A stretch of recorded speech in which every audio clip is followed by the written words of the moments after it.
How's everyone doing? Yeah.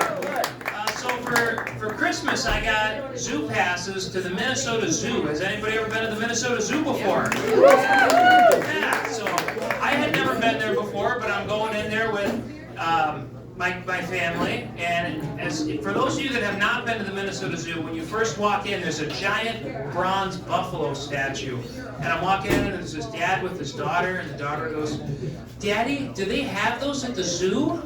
And the dad goes, "Oh, no, honey. Those went extinct during the Ice Age." Boy, were they in for a surprise. So my favorite thing to do at the Minnesota Zoo is to walk into a crowded area and say loudly to my family, "Wow, it's crowded in here. Man, this place is a zoo."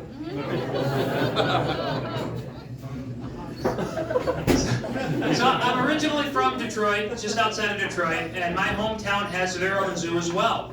Only it's a petting zoo. Only there's one dog. It's a Shih Tzu.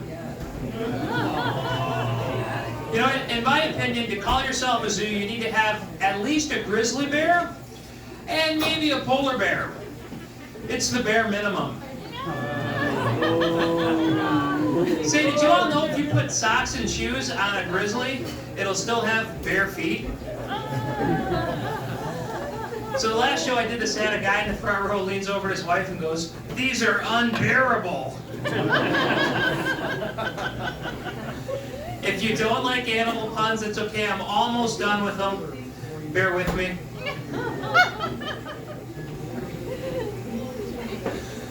So I got a weird phone call from my neighbor the other day. He goes, "Hey, Chris, I was going through your recycle bin, and I noticed you still get the newspaper. Can you save them for me?" And that's crazy, right? Can you guys believe that? Somebody that still gets the newspaper?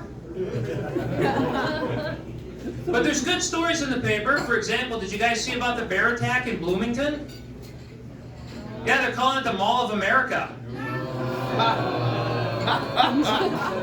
Also in the paper, Bloomington is now home to the world's largest hammer. Yeah, they're calling it the Mall of America.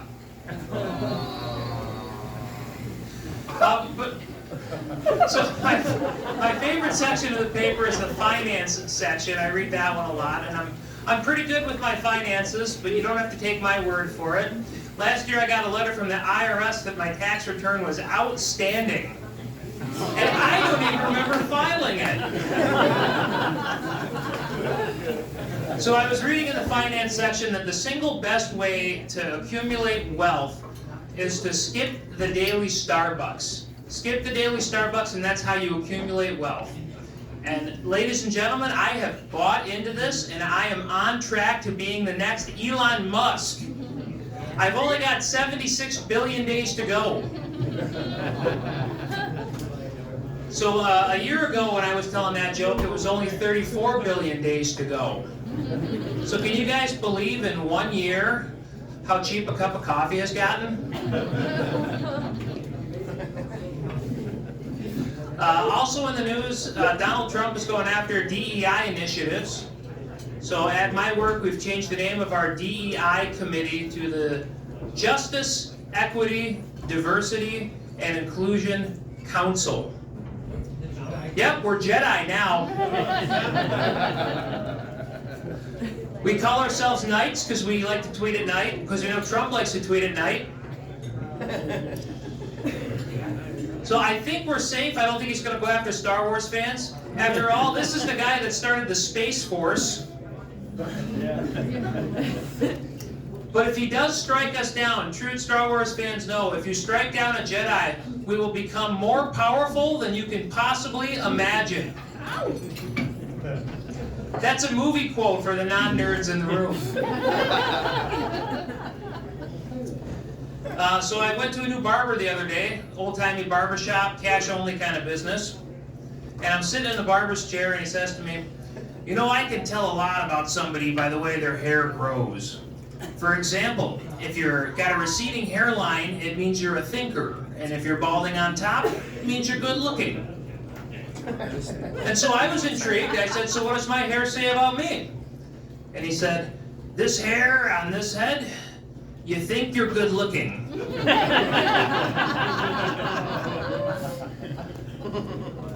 And so after the haircut, he shows me the back with the mirror and says, what do you think? And I said, yeah, I think I look pretty good. And the barber goes, you look different. And different is not what you want to hear from somebody whose job it is to make you look better. Also, different is not a compliment. If you don't believe me, next time your wife asks how she looks in a dress, tell her she looks different.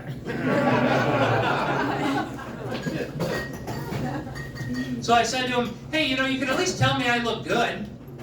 And he goes, mister, you can take your gay stuff elsewhere.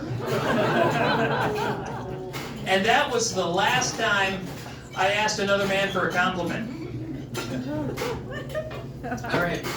You guys are in for a treat tonight because in addition to comedy, I also do magic. Oh.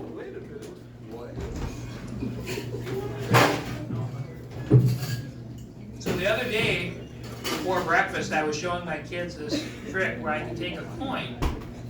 All right, so I can take a coin and have it disappear. Whoa. And then I can have the same coin come from behind their ear.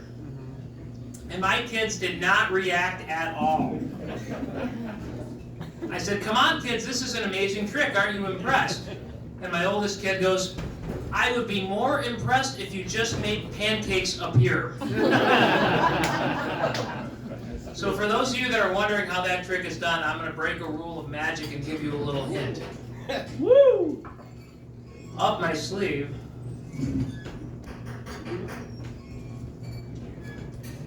there's nothing. And if you can't see this in the back, you've missed nothing. And now that we've got a prop, I can have fun with it. I can hold it here, and I'm next to nothing. I can take nothing, and I can crumple it up. And I can throw it here. And it's not assault because I threw nothing at you. But you caught that well, nothing gets by you. And you can take that home and you will have left with nothing.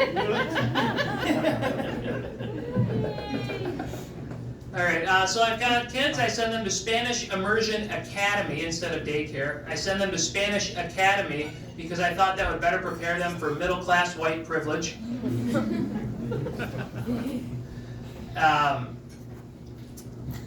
My kids' teachers don't speak any English, and I don't speak a lot of Spanish, but they do a great job taking care of my kids. And so I'm always telling them, mucho, mucho, mucho, because I know it means a lot to them.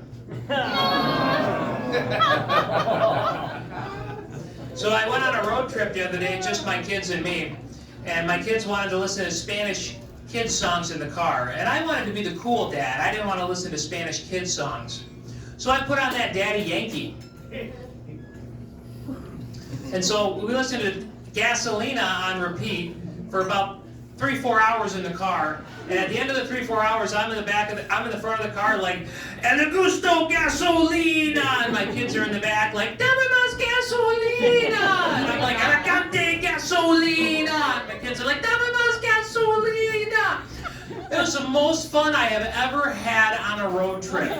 But it got a little boring, and so I took it off repeat, and I just let YouTube go over to the next song, and after 5-6 songs, we're still dancing, we're having a good time, listening to Spanish club music. I look down at my phone, and I see a bunch of half-naked ladies dancing around. And I thought, ooh, this is probably not the best thing for young, impressionable kids to be listening to. So I said, hey kids, do you know what they're saying? And my oldest goes, yeah, I think so. And I said, well, do you want to translate? And he said, yeah, I think they're playing hide and seek. A bunch of half-naked ladies dancing around. And I said, why do you think they're playing hide and seek? And he said, well, he said he's going to take something and put it somewhere she's never looked before. And so I said, all right, kids, we're switching to El Baby Sharko. So we're going to visit my mom.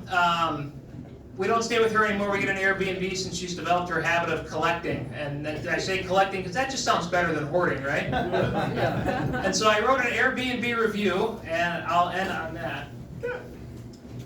So this is the Airbnb review I wrote, and this is a real review. You can find it online.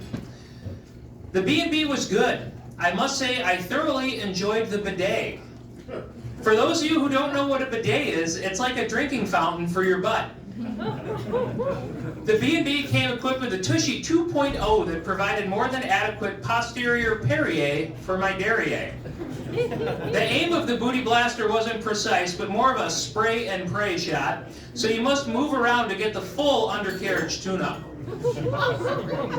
If you don't reposition, the experience is more of a taint tickler than the dingleberry destroyer it's designed to be. I will caution you on the pressure setting. I couldn't go past 4 without the pooter pal punishing my poor poop chute. Overall, this B&B left me feeling refreshed and clean. This was in large part because of the luxurious bumhole car wash I received from the commode's cornhole cannon. I highly recommend staying here for a good night's sleep and a shiny hiney.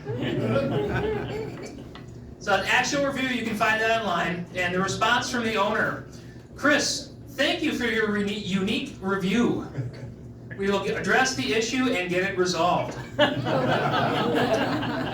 So if you guys like that, you can find me on all the social medias. I'm on YouTube, Twitter, Tinder, Instagram. Some of you are laughing, but I promote the hell out of my shows.